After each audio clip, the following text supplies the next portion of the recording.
Hey everybody! All right, dude, we're gonna keep this going on all day. We're gonna have We a are lot of here. people. We're gonna have a lot of people come to this. This is the main to man, our though. college conversation with me, Rick, The Minain. and this young man, and I say that very loosely. Wow. Wow. Is Hanshi. as we said, we're at a gathering, and the gathering is His gathering. Yeah, his gathering, and what this is about is he's gotten a ton of different martial artists to come down and show their stuff and demo it, and Have classes. they have all kinds of classes. Since 1981. Now this has been on since 1981, 1981. and this is Hanshi. Bruce Jetnik. Yeah, I was going to tear that name up. Let me ask you, because the first time that we met you was our first gathering, and okay. that When gathering was that? was back 7 years ago, right? Yeah. 7 years ago, when we was in Sacramento. Yeah. That was the very first one that we got to go to, and I'll tell you, that was the first time that I had ever seen that many martial artists of different styles show up in one place. And the best thing about that, everybody was very cordial. There was no Great attitudes. I'm better than you, blah Right. blah blah. My kung fu better than your kung fu shit, and we're like, this is impressive. Now, how did this come about? It came about because, well, I'll tell you, there's a gentleman that I knew very well. His name was Robert Trias. And Okay. Trias was the one that was the creator of the USKA, United States Karate Association. That organization had 600,000 members in it. Uh-huh. Okay? And he was a unique individual in the fact that, well, he spoke several languages. And I'll never forget one thing he told me. He said, Bruce, I'm going to have lunch with you. Okay? So he knew of my teacher, James Mitosi. I've had several teachers. And so he took me out took me to lunch. He says, Bruce, do you ever notice when I ask people to jump, they ask how high? And right away I'm going, uh-oh. He's gonna ask me to jump. God damn it! No. I'm going to tell you what happened. He says, I'm going to tell you why. He says, because they know I love them more than they can ever love me. Wow. This organization is all about love. These practitioners, whether they come from Indonesian art, Japanese, Chinese, Filipino, they all have a respect for each other. I saw you guys interviewing Doc Gavin. He's a Korean practitioner. Right. Okay? There's a gentleman right over there who used to hurt me a lot. He was my first Kempo teacher. And when you learn martial arts, they all have something to contribute. Right. And the whole purpose of the gathering is exactly what it is. It's a gathering. I think you saw the Wall of Legends out there. Yeah, that was really impressive. We know a lot of those guys, and we're like, holy Yeah, cow. that's my Hall of Fame. But to be on that, you have to be deceased. All those guys are what? They're all deceased. No, the wall with all the plaques. Oh, on the ply. Okay, Yeah. I thought the guys that were sitting on the No, chairs no, were all dead. Yeah, they're all mannequins. Those guys, I probably knew over half of them. Right. Wow. And that's where all of these practitioners learn. Right. I guess maybe it's unique. When I started in 1981. When one of my teachers passed, I felt it was necessary. I have a background with a lot of different martial arts. Yeah. What do you do? Because that was my first. That was gonna be my first question. Is how Well- did you start in the martial arts that you are now where you're at? First system I studied was Tong Sudo Murakwan. Tansudo Mudo. That's a Korean art. Right. I wasn't in that art that long. Then I did Shotokan, which is Japanese. And I Right. got in Kempo Karate for a long time. And what I used to do, I was a tournament fighter at the time. I always wanted to know more about fighting. And I remember, and I always tell this story, I used to get up, for instance, according to one of my Filipino teachers, Angel Right. Cabalas. Angel Caballas. I Yes. started with him in 1973. Wow. Angio looked at me and says, "You're the first Caucasian in this country to do Filipino arts." What?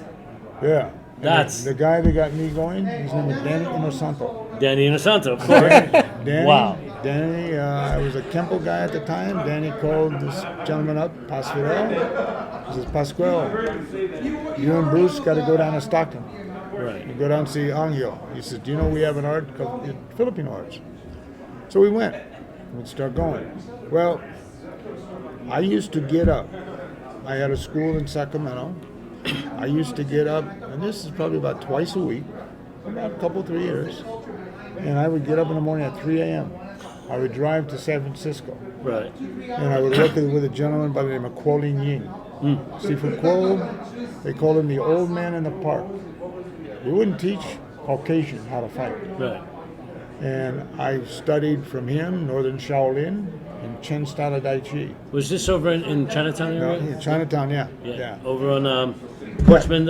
Right in the park. Yeah, Portsmouth Park over there. And then right from there, I would drive to another part of San Francisco. I'd stay with a guy named Brendan Lai. That Oh was yeah. Praying You know Mantis. Brendan Lai. Yeah, Yeah. he used to have a supply store. And then right from there, I would go to another area in San Francisco and I'd study from George Long's, Tibetan White Crane. They were fighters. I wanted to learn more about fighting. Right. From there, I got in a vehicle. I went and studied Hungarian saber fighting from a guy named Maki. I found out how Hungarian saber fighting. Yeah, because I found out about a Filipino practitioner getting killed by a French épée man. Now that wasn't épée, that was saber. Right. And I drive back to Sacramento. I got my car, went to Stockton. I'd see Angel. Right. At that club, is a Filipino club. Who I worked with was Angel, of course. Right. And the other ones that were in that club was Leo Hiron Yeah. of the Largamala system. Yeah. Another guy by the Max Sarmiento. Right. Wow. And another guy by the name of Sibawa. Yes. So I fell in love with the Filipino arts. Then, of course, I'd go back and run into my school. Wow, that's amazing. I was interested in fighting, but then what you do is you pick up the culture. Right. Yeah. You learn the That's culture. more importantly is the culture. Oh yeah. Yeah. So did that a few years.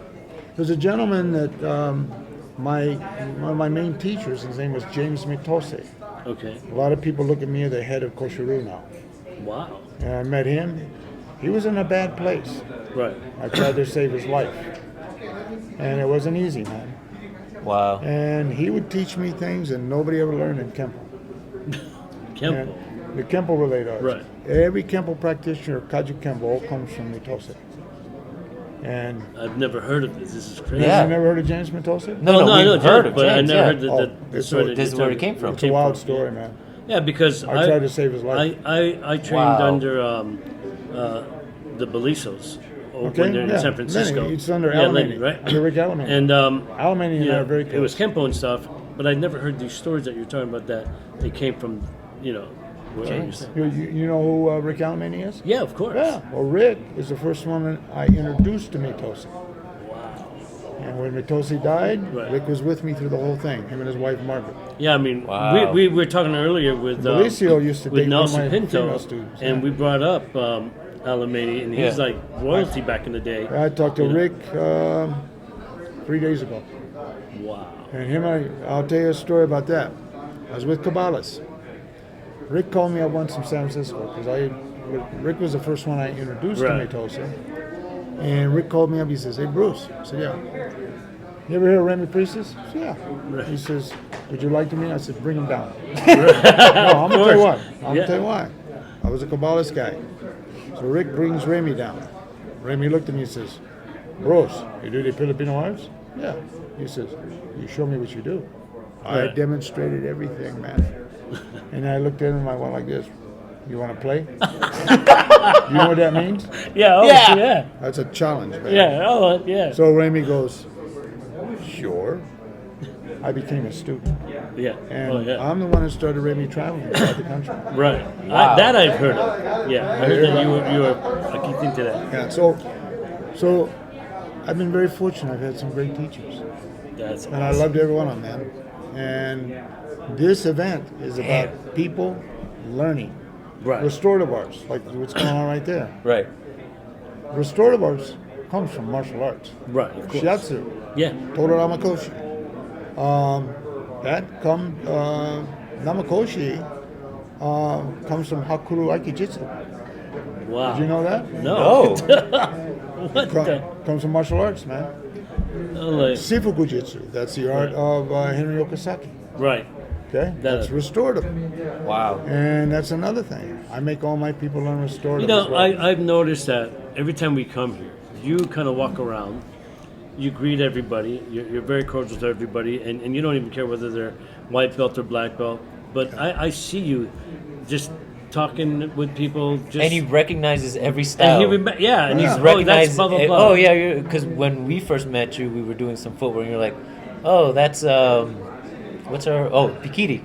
You're like, "Hey, that's Pikiti." Yeah. And we're like, "Damn, he Pikiti, just saw me yeah. like take 2 steps," and he's like, "Oh, that's Pikiti." I was like, "Holy crap!" Yeah, well, we got a good guy here, like for instance, Silat. Uh-huh. I worked with Willem de Toires. I know Willem real well. Victor, Paul, Rudy Terlinden. Rudy Terlinden also stayed from Mitosi. You know what tickles me a lot is that any His martial beard? arts that we're talking, yeah.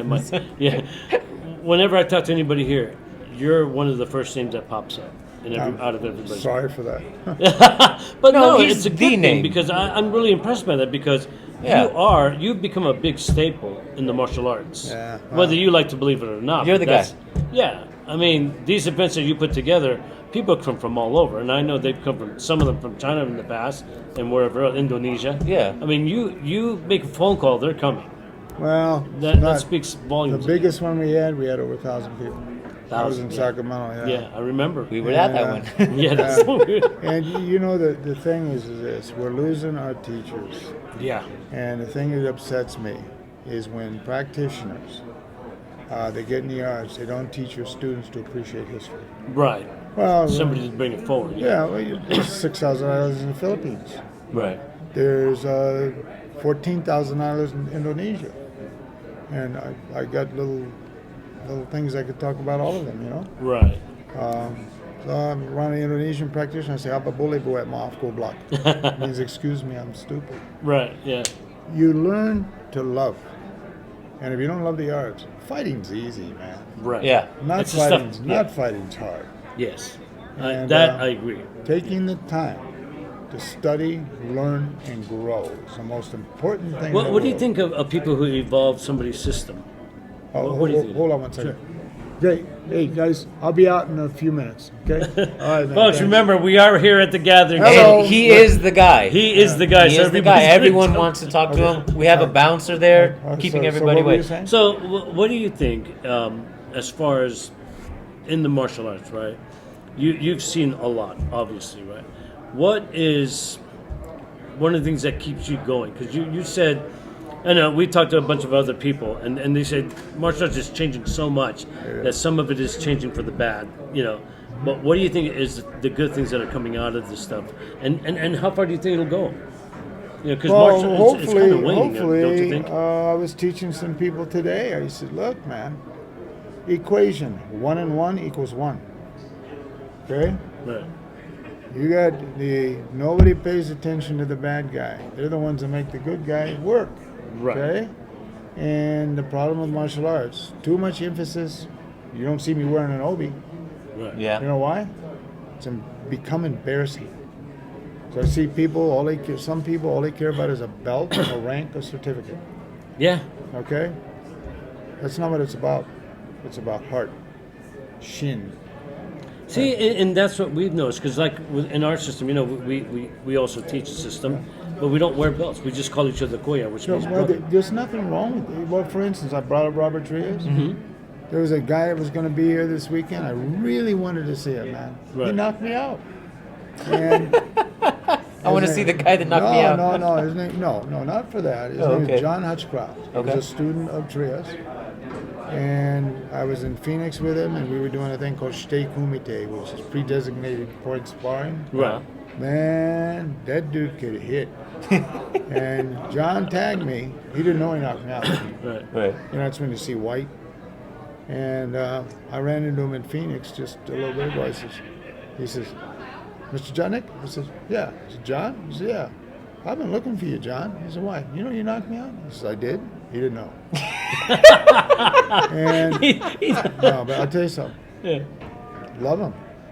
He was all upset. I wanted him here, not to fight him, but because, Right. Just, well, no. yeah, To be maybe clear, a little to bit. be clear. I'm going to tell you something.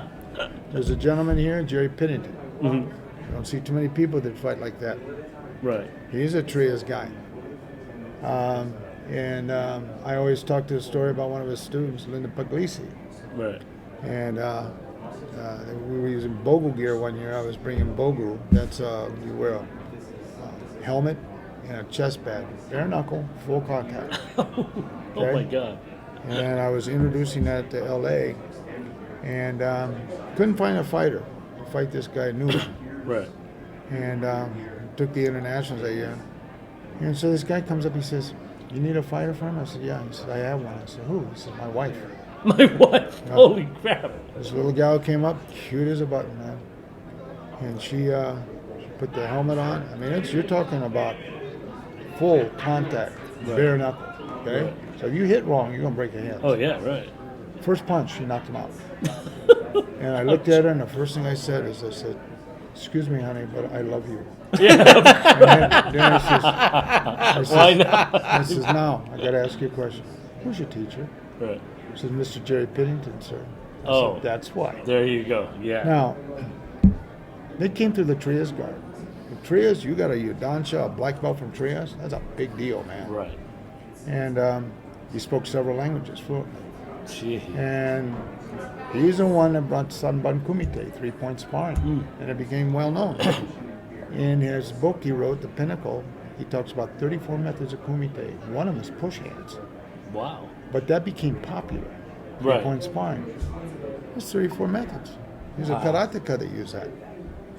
So my interest, like every one of the old Trias guard that's still around, Hutchcraft, a guy named Callender, Robert Bowles. We'll be showing video footage of Bowles tonight. We held a memorial service for Trias. Right. A guy named Pete Rubino. Rubino and I are very good friends, man. Those guys are martial artists. Yeah. And so a belt from them means a lot. something. Yeah, definitely. You see people today with kids that are 10 years old that are 6th, 7th, 8th degree black belts. Yeah. Yeah. How does that that's, even happen? Well, so not that I'm ragging on that, but if you preserve the spirit of the arts, Yeah. they don't die. But if all you're going to do is you're going Is to build an throw- art yeah. for them and then you spend all your time justifying how good you are, that's stupid. Right. I'm not good enough. I want to get better. Wow. And so every opportunity I have to learn something, I shut up and I listen. You know, and That's that's your key. something that I've also seen you do when you're walking around. Oh, Just yeah. walking around, you start almost as if you're trying to demo stuff, but you're actually just pointing things out. Oh, here, try this. Oh, look at this. Oh, look at it this way and whatever. I'm like, wow, this guy's very giving. For a guy who's putting on a show, he's in charge of the whole thing, but yet he's walking around giving little mini lessons to Well, and people. has the knowledge that he has. and has the knowledge Wow. and say, yeah, listen, I don't, yeah. I mean, you did something last time that we saw you maybe 2 years ago, and you're doing like a small circle jiu-jitsu thing, Okay. and you're showing and like, oh, there's a lot of barbie. Right, just the hips. Yeah, remember he was in the sale, like, hips. oh, yeah. I was like, Well, oh, wow. You know Professor Wally J. Yeah, of course. Great martial artist. And I'll never forget something that Professor J did. And I was talking to his son, Leon, after Wally died. I see these guys that do small circle. I'm going, guys, it's not the technique, man. It's the entry. Right. One thing about Wally J, he always had a smile on his face. You didn't see him get in. Right. People copying technique, it's not it, man. He knew how to enter. Meaning to do that, he was relaxed. Right. Jiu-jitsu, Sig Kufrath was the same way. Right. So I read faces. See a martial artist, I read the facial expression. When I do a seminar, I watch people's faces because it tells me a lot about them. That tells me about how their bodies can move. If they look angry, they got a problem. You know? So now I know. Well, you know, in Priestess, he played with me, man. Yeah. Oh, Well, same thing. and Remy and I, man, when we would fight, we fought with a machete. Well, Kako Cañete Yeah. always had a big smile on his face Yeah. whenever he played. He was never angry. Or You know His what people, chuckle. You, Yeah, you know yeah. what people don't realize about Priestess? He was a hitman for Cañete. Oh, Wait, okay. what? He was a hitman. So let's say if Cañete had a problem, Remy would answer it. People don't know that. There's a connection with that and Balintawak. Shock. What No, the hell? and Balintawak. Unbelievable. But Balintawak, Cañete, you know. And when you look at martial arts, you got to look at they. Well, I used to study with a guy named Pacon, Yeah. Yeah. and Remy did. Back on, And, yeah. and I would sit there and I would take it all in. I see with the experience I had with Ramey, a lot of people didn't. I traveled with him, man. Right. We traveled. Yeah, you And- got him out there. Yeah, back in the Yeah, 70s. yeah. And Ramey, I'll never forget one time we were, what airport? It could have been Michigan. Somebody was asking about what he was doing, and trust me, he could do this. He threw a machete at me. We started sparring in the airport. What? And that dude didn't screw around. And you had to pay attention. Yeah. And I loved him. Wow. We were very, very Machetes close. No, we were very close. We're gonna start carrying machetes around. There you go. No. I mean, you know what? Every time you, today, Yeah. I see a lot of people using him, abusing him. Ramey was a jokester. Okay? He played games on you, man. No, he really did. He played games with you. And I used to mess with him too. Ah, He, you have to. I remember seeing him do something once. He says, Ramey. He says, Bruce, never mind that. You know, it's Filipino Buno. Ramey. That's Wally J. Small Circle. Never mind.